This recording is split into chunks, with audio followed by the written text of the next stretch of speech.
Hello students, good morning. तो आज हम पढ़ेंगे कि अष्टांग योग जो ग्रंथ है हमारा, उसमें यौगिक आहार के बारे में क्या चर्चा की गई है। तो इसमें जो है चरण दास जी हैं, उन्होंने कहा है यौगिक आहार को कि यह एक बड़ा व्यवहारिक विवरण है। इसके अनुसार जो है खाद और अखाद का ज्ञान रखना चाहिए।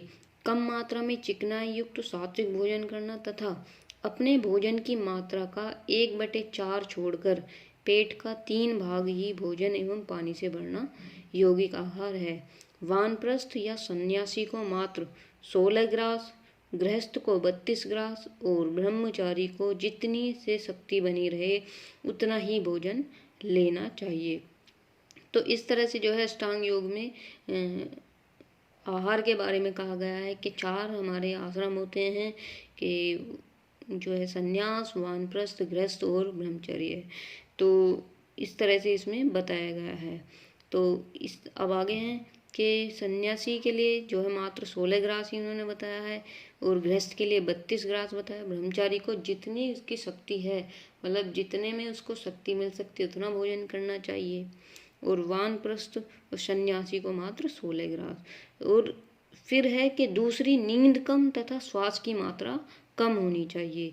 यौगिक आहार संयम जीवन की आधारशिला है, अतः साधक को आहार उतनी मात्रा में ही लेना चाहिए जितनी मात्रा में भूख भी मिट जाए और साधक को आलस्य भी नहीं आए। तो भोजन में खट्टी, चटपटी, अत्यधिक नमकीन वस्तुओं का सेवन नहीं करना चाहिए। इससे शक्ति क्या है, क्षीण होने लग जाती है। अब स्वस्थ रहने में जो है यौगिक आहार की भूमिका क्या है कि भोजन की सात्विकता वस्तुतः स्वास्थ्य एवं दीर्घ जीवन प्रदान करती है, जिससे स्वभाव सरल, संयमित एवं उद्वेगपूर्ण बना रहता है। ऋषि मुनियों के अनुसार जो है, ऋषि मुनियों ने बताया है कि जो लोग लंबा एवं स्वस्थ जीवन जीना चाहते हैं उन्हें सादा एवं सात्विक भोजन करना चाहिए और साथ ही भोजन को पूरी तरह से चबा चबा कर एवं मौन रहते हुए करना चाहिए। क्योंकि खूब चबा चबा कर खाने से क्या है, भोजन में जो है लार मिल जाती है और जिससे कि हमारी पाचन क्रिया तेज हो जाती है। ठीक है। तो इसी तरह से अगर राशिक भोजन जो है बिना व्यायाम के पचा सकने के उद्देश्य से तैयार किया जाता है, इसे जो है सुस्वाद बनाने के लिए जो है इसमें षट रसों का प्रयोग किया जाता है। इसी तरह से जो है जो राशिक भोजन होता है, राजसिक भोजन में जो है प्रयोग होने वाला जो घी है, तेल है, वसा आदि की अधिकता शरीर को स्थूलता एवं क्लीवता की ओर ले जाती है। जब राजसिक भोजन हम करते हैं तो क्या होता है उससे कि हमारा जो शरीर है वो स्थूल हो जाता है और क्लीवता मतलब कि हम क्लीवता की ओर बढ़ जाते हैं। शरीर में होने वाली बहुत सी बीमारियां जैसे मोटापा, कैंसर या हृदय रोग आदि जो भी होते हैं, उन सभी को जो है राजसिक रोग कहा जाता है, क्योंकि ये राजसिक भोजन के कारण होती है। अधिक भोजन खाना, अधिक सोना या कुछ ऐसे भोजन का सेवन करना जिनसे जो है हमारे शरीर में आलस्य उत्पन्न होता है। हालांकि यह अभी जो दौर है ये बदल चुका है, क्योंकि अब ये बीमारी जो है सामान्य से सामान्य लोगों के बीच भी फैलने लगी है। तो इसी प्रकार जो है तामसिक भोजन प्रमाद, निद्रा एवं तंद्रा जो वर्धक होती है, इसी तरह से तामसिक भोजन होता है और आलस्य एवं रोग कारक होने के कारण इन्हें त्याज्य भोजन माना जाता है। ठीक है। तो ये था कि स्वस्थ रहने के लिए जो है हमें यौगिक आहार की भूमिका, मतलब यौगिक आहार हमें किस तरह से लेना चाहिए। अब चलते हैं कि योग साधना में यौगिक आहार का मतलब, जब हम योग साधना करते हैं तो उसमें जो आहार का क्या महत्व होता है उसके बारे में हम थोड़ा सा जानते हैं। तो योग साधना में जो है अनेक जो है बिंदु बताए गए हैं जिनके द्वारा हम अपने योग साधना में अग्रसर हो सकते हैं। तो सबसे पहले है कि जब हम योग साधना में यौगिक आहार का पालन करते हैं, यौगिक आहार को लेते हैं, तो उससे हमें किन बिंदुओं पर किस तरह से हमें फ़ायदा होता है और किस तरह से हम अपनी योग साधना में आगे बढ़ते हैं। तो सबसे पहले कि शरीर को पोषक तत्व प्रदान करना। अगर हम योग साधना में आगे बढ़ना चाहते हैं तो हमारे शरीर को पोषक तत्व प्रदान करने होंगे। यौगिक भोजन सर्वदा संतुलित आहार के रूप में होता है। संतुलित आहार जो है शरीर के लिए जल्दी सभी पोषक तत्व जैसे कार्बोहाइड्रेट्स, प्रोटीन, वसा, खनिज लवण, जल एवं अन्य लाभदायक पदार्थ पर्याप्त मात्रा में मिल जाते हैं। फिर है अतिरिक्त पोषक तत्व। यौगिक आहार में अतिरिक्त पोषक तत्वों की अधिकता बनी रहती है, इसलिए किसी विशेष परिस्थिति में जब शरीर में पोषक तत्वों की कमी हो जाती है तो यह अतिरिक्त पोषक तत्व उनकी कमी को पूरा करते हैं।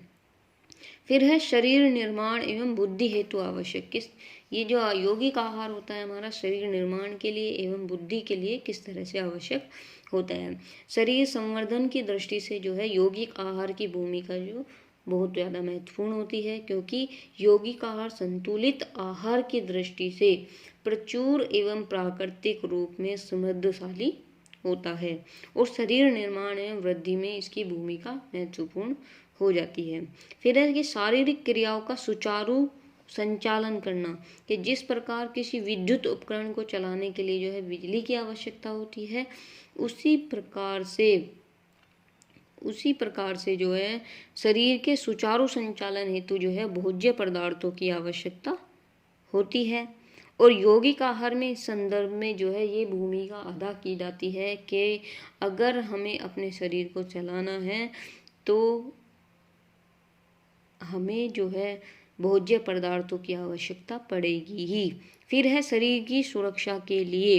अब शरीर की सुरक्षा के लिए जो है यदि हमारा आहार संतुलित रहता है तो न केवल दिनचर्या सही रहती है बल्कि शरीर की आंतरिक सुरक्षा मजबूत बनी रहती है। और रोगों से शरीर की सुरक्षा के लिए जो है यौगिक आहार का महत्वपूर्ण स्थान बताया गया है। फिर है धातु निर्माण हेतु आवश्यक। जो सप्त धातुएं होती है हमारी रस, रक्त, मांस, मेद, अस्थि, मज्जा। अब रस किससे बनेगा? जो हम अन्न ग्रहण करते हैं, अन्न से हमारा रस बनता है और रस से हमारा रक्त बनता है और रक्त से मांस की उत्पत्ति होती है और मांस से मेद, फिर अस्थि, मज्जा और फिर बाद में शुक्र की उत्पत्ति होती है। तो धातु के निर्माण के लिए जो ये हमारी सप्त धातुएं हैं, सप्त धातुओं के पोषक के लिए जो है यौगिक आहार का प्रचुर मात्रा में रहना आवश्यक है, जिससे कि शरीर हृष्ट-पुष्ट और निरोगी बना रहता है। अगर हमारी ये सप्त धातुएं सही रहेंगी, साम्य अवस्था में रहती है, तो हमारा शरीर भी सही रहता है। तो इसी तरह से बताया गया कि अगर आप योग साधना करना चाहते हैं, योग साधना में आगे बढ़ना चाहते हैं, तो यौगिक आहार का आपकी योग साधना में कितना महत्वपूर्ण स्थान है।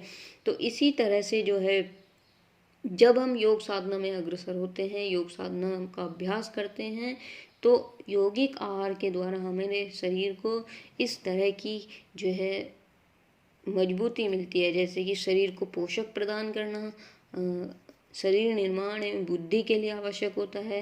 शरीर की जो क्रियाएं होती हैं उनका संचालन करने के लिए, शरीर की सुरक्षा के लिए और जो हमारी शरीर की धातु होती है उनके निर्माण के लिए जो है यौगिक आहार मतलब कि आहार बहुत ज़्यादा महत्वपूर्ण होता है। तो इसी तरह से जो है अष्टांग योग में आहार की चर्चा की गई है। इसमें भी यही बताया गया कि व्यक्ति को जो है सात्विक आहार ही लेना चाहिए और सात्विक आहार ग्रहण करते हुए जो है व्यक्ति को यह ध्यान रखना चाहिए कि वो कौन से आश्रम में जीवन को व्यतीत कर रहा है।